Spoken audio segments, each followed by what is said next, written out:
যে আঘাত করবেন না, মনে রাখবেন এই কবুতরের বদদোয়া সে কবুল করলেন। কখনো এদের আঘাত করবেন না, কষ্ট দিবেন না।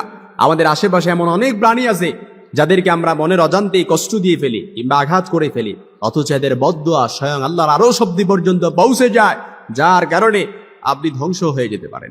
এটা আমার কথা নয়। সাইয়েদনা সুলাইমান আলাইহিস সালাম পশু পাখিদের ভাষা বুঝতেন। এই ক্ষমতা আল্লাহ তাআলা তাকে দিয়েছিলেন।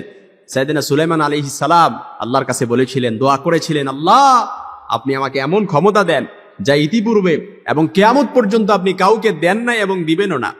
আল্লাহ তাআলা সাইয়েদনা সুলাইমান আলাইহিস সালামের দোয়া কবুল করেছিলেন। সাইয়েদনা সুলাইমান আলাইহিস সালাম বলেন, যে প্রাণীর দোয়া এবং বদদোয়া আল্লাহ তাআলা সাথে সাথে কবুল করে নেন, এর প্রথম নাম্বারই হচ্ছে কবুতর। কবুতর এটা এমন প্রাণী যে প্রাণী নবীদেরকে খুব বেশি ভালোবাসতেন এবং কবুতর সবচাইতে বেশি আল্লাহর ইবাদত এবং জিকির করে থাকে। এমনকি বলা হয়ে থাকে কবুতর যতক্ষণ পর্যন্ত জাগ্রত থাকে ততক্ষণ আল্লাহর জিকির এবং ইবাদতে মশগুল থাকে।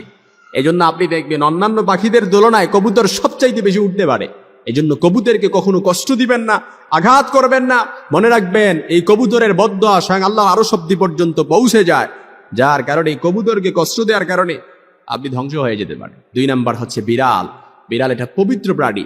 আমরা জানি বিড়াল, আল্লাহ রাসূল সাল্লাল্লাহু আলাইহি সাল্লাম বিড়ালকে অত্যন্ত বেশি ভালোবাসতেন। এমনকি বিড়ালকে প্রিয় নবী সাল্লাল্লাহু আলাইহি সাল্লামের প্রাণীও বলা হয়।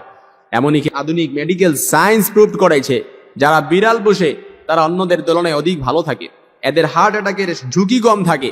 এমনকি শুধুমাত্র বিড়ালের প্রতি ভালোবাসা থাকার কারণে এক সাহাবীর উপাধি স্বয়ং বিশ্বনবী মুহাম্মদ সাল্লাল্লাহু আলাইহি সাল্লাম দিয়েছিলেন বিড়াল ছানার পিতা। আবু হুরায়রা সম্বোধন করে। মুসলিমের বর্ণনায় হাদিস এসেছে, আমি দেখলাম, আমি কোট করলাম সেখান থেকে, এই বিড়ালের প্রতি অমানবিক নির্যাতন করার কারণে এক মহিলাকে আযাব দেয়া হয়। এই মহিলা বিড়ালকে বেঁধে রেখেছিল, তাকে আহার করায়নি এবং ছেড়েও দেয়নি যেন বিড়াল অন্য জায়গা থেকে কিংবা অন্য জমিনের অন্য পোকামাকড় থেকে আহার সংগ্রহ করে খেতে পারে। এজন্য এই বিড়াল এটা হচ্ছে পবিত্র প্রাণী। যে ব্যক্তি বিড়ালকে কষ্ট দিবে, আঘাত করবে, মনে রাখবেন সে ধ্বংস হয়ে যেতে পারে শুধুমাত্র বিড়ালের বদদোয়ার ফলে। 3 নাম্বার চড়ুই পাখি। চড়ুই পাখিকে আল্লাহ তাআলা অধিক পছন্দ করেন। 4 নাম্বার হচ্ছে কুকুর। সংক্ষিপ্ত করে বলে দিচ্ছি, কুকুর এটা এমন প্রাণী, মানুষ মনে করে যে কুকুর হয়তো নাপাক প্রাণী। কুকুর নাপাক নয়, বরং কুকুরের লালা নাপাক। কুকুর পালন করা হারাম নয়। আপনি অবৈধ কাজ কিংবা অবৈধ জিনিস খোঁজার ক্ষেত্রে কিংবা আসামি খোঁজার ক্ষেত্রে আপনি কুকুর শিকার করে কিংবা প্রশিক্ষণ দিয়ে আপনি কুকুর পালন করতে পারেন, কোনো সমস্যা নেই। মনে রাখবেন কুকুর এটা এমন প্রাণী যেটা প্রভুভক্ত হয় এবং বিশ্বস্ত প্রাণী হয়। এজন্য আমরা অনেকে কুকুরকে কষ্ট দিয়ে থাকি, মনে করি যে কুকুর যেহেতু হারাম, কুকুর নাপাক প্রাণী, তাই তাকে কষ্ট দিলে হয়তো গুনাহ হবে না। মনে রাখবেন কোরআন আল কারীমে কুকুর সম্পর্কে সূরা কাহাফে আসহাবে কাহাফের সেই যুবকদের সঙ্গী এক কুকুরের কথা বর্ণনা করেছেন যে কুকুর নেক বান্দাদের সাথে সম্পর্ক রাখার কারণে আল্লাহ তাআলা জান্নাতে যাবে। সুবহানাল্লাহ বিহামদি। এজন্য 5 নাম্বার হচ্ছে পিঁপড়া। পিঁপড়া এটা এমন প্রাণী যেটা শুধু ক্ষুদ্র প্রাণী নয়, এটা মানুষের মতো জীবনযাপন করে, মানুষের মতো পরিকল্পনা করে, পরামর্শ বৈঠক করে। মনে রাখবেন কুকুর আর পিঁপড়া সম্পর্কে আল্লাহ তাআলা কোরআন আল কারীমে একটা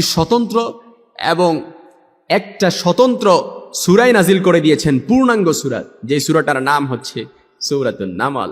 এজন্য পিঁপড়া আপনি তাকে কষ্ট দিলেন, সাইয়েদনা সুলাইমান আলাইহিস সালাম বলেন যে ব্যক্তি পিঁপড়াকে কষ্ট দেয় তার রিজিক নষ্ট হয়ে যায়, তার রিজিকের বারাকাত কমে যায়।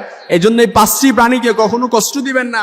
মনের অজান্তে কষ্ট দিয়ে ফেললে আল্লাহ তাআলার কাছে তওবা করে নেবেন, মাফ চেয়ে নেবেন, আল্লাহ তাআলা মাফ করেও দিতে পারে।